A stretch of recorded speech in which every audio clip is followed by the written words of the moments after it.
What's up? It's Coach Green back with another episode of Free Game. And these next couple of videos, we're going to talk about, as promised, Olympic weightlifting for sports. To start, Olympic weightlifting is a sport itself, obviously by the name. These are the events that take place, or these are the lifting events that take place at the Olympics. Also, they have international competitions, national competitions, so on and so forth. But for the most part, this is the lifting portion of the Olympic Games. The two events within Olympic weightlifting are the snatch and the clean and jerk. Today, we'll be talking about the snatch. So for starters, the snatch is a lifting movement. Both lifting movements revolve around the use of a barbell, exploding vertically, and receiving the bar in a particular position. The snatch is the first Olympic lifting lift. It's also the most difficult or challenging because it is the most technical, even though it looks the easiest or the simplest. The snatch is performed by taking the bar from the floor with a wide grip position, from the floor, straight overhead, receiving the bar and standing up.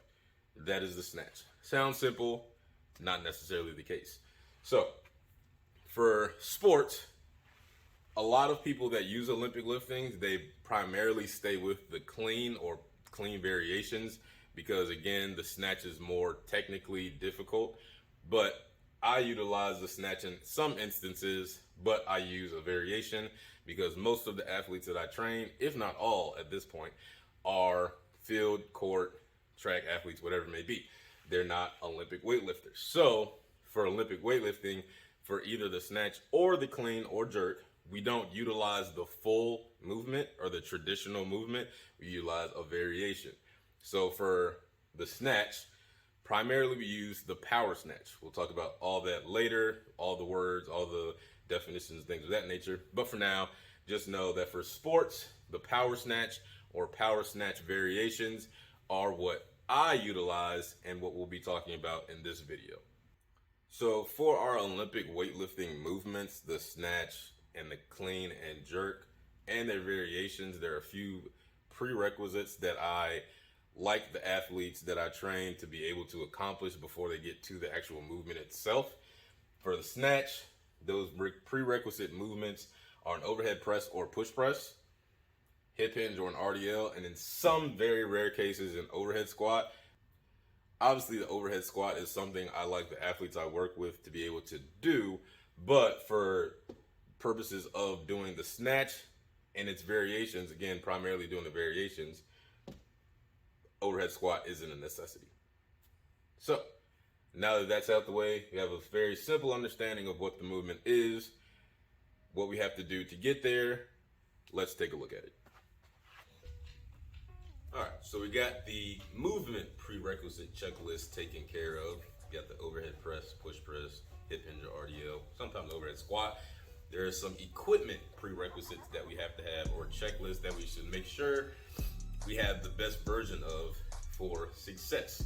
First two things are shoes. So shoes is something I talk a lot about and I kind of touched on a little bit in the previous video, but training shoes are something that's very important because that's where essentially every movement starts from, more or less, right? Especially for power movements where our feet are in the ground and we're using them as some sort of leverage or fulcrum point.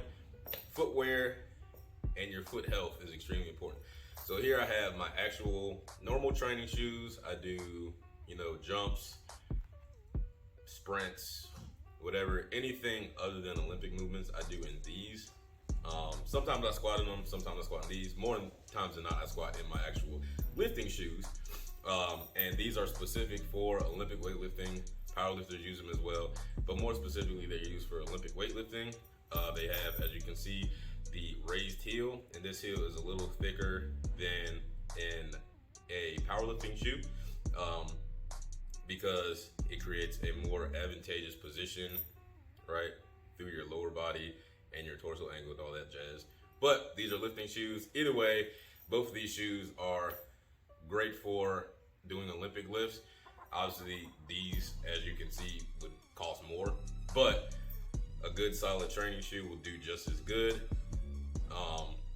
As long as the bottom is flat There's a good amount of stability through the arch, and there are laces. And then a bar, right? You want a good lifting bar where the sleeve is able to spin freely of the bar. If we have a bar that is, there are some bars, older bars usually, where the sleeve doesn't spin at all and is completely connected. It's one long piece of metal, or it's just old and doesn't move. Those bars wouldn't be advised to do Olympic lifts with, just because it makes the technique and the mechanics a little bit different and more challenging. So a bar that has free spin on the sleeve of it is best. Most people at this point in the game have bumper plates, the rubber plates that you can drop on the ground and they don't, cause any sort of massive damage and they bounce and all that jazz. Bumper plates are great. They're not a necessity, right? You can still get away with using metal plates or whatever you have to do the movements. But a bar and good training shoes and space to do it obviously are key. So now that we've gotten all those prerequisites taken care of, let's talk about hand placement. For our snatch grip hand placement, our hands are going to be wider than they would for any other lift. And to get to that position, we're going to raise one leg up at a time. The bar will roll into the hip crease. We'll slide that hand straight out. Then we'll do the same on the other side, raising the leg up, sliding the hand out, straight arms, and that generally is your snatch grip. Along with hand placement, foot placement is equally as important. Oftentimes we see athletes with feet at shoulder width and sometimes wider positions. And while this is a stronger position to push from, we can create more force. In turn, we also reduce the amount of velocity we're able to create on the top end of the movement. So feet at about hip width with toes turned slightly out for the snatch, we can create as much power as we possibly can from this position. So now that we've got our movement prerequisites, our hand and foot placement, as well as our equipment checklist done, let's talk about movement. So for all of our Olympic weightlifting movements and variations, we always start with a barbell warm-up. For our snatch grip barbell warm-up, we start the same way we did for the prerequisites with an RDL. This is a major part, a major movement of the Olympic lifts is an RDL. So keeping everything locked in place for all of these movements, we do 3 to 6 reps for 2 to 3 sets, depending on how much work we're doing for the day. From the RDL, we go into a high pull. Again, a major part is the hip hinge. So we're going to warm that up continually, pulling everything and starting to create more vertical force and power.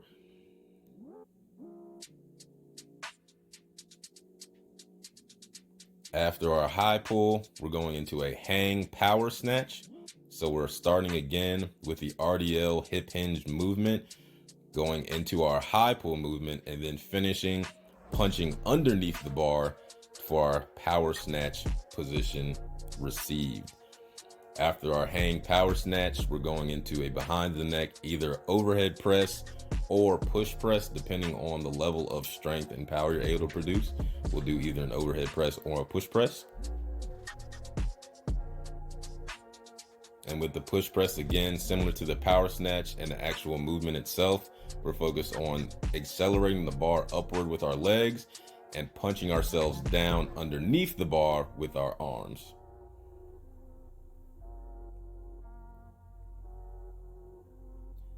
After the overhead press or push press, we finish the snatch grip barbell warm up with an overhead squat.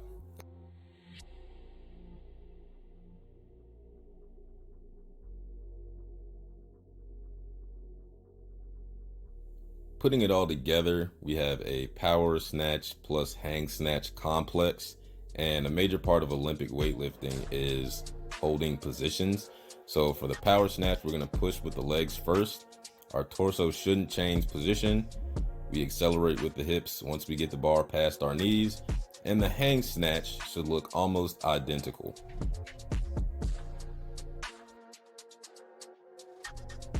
From the side, we can see that from the bottom and the power snatch from the floor, the legs are doing all the work until the bar is above the knee. Our torso angle should not change until we get there to above the knee mid-thigh area so the hips can accelerate without being pre-exhausted.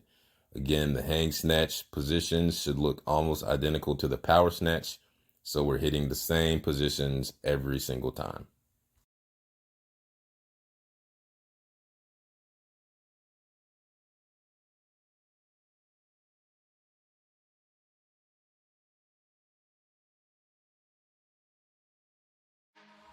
I'll finish this up by saying that generally I start with the snatch movements just because, again, they're the most technically challenging, but also because I believe they reap the most benefit for field and court sports as well as track athletes. So a great place to start, in my opinion, is the snatch grip high pull and the hang power snatch.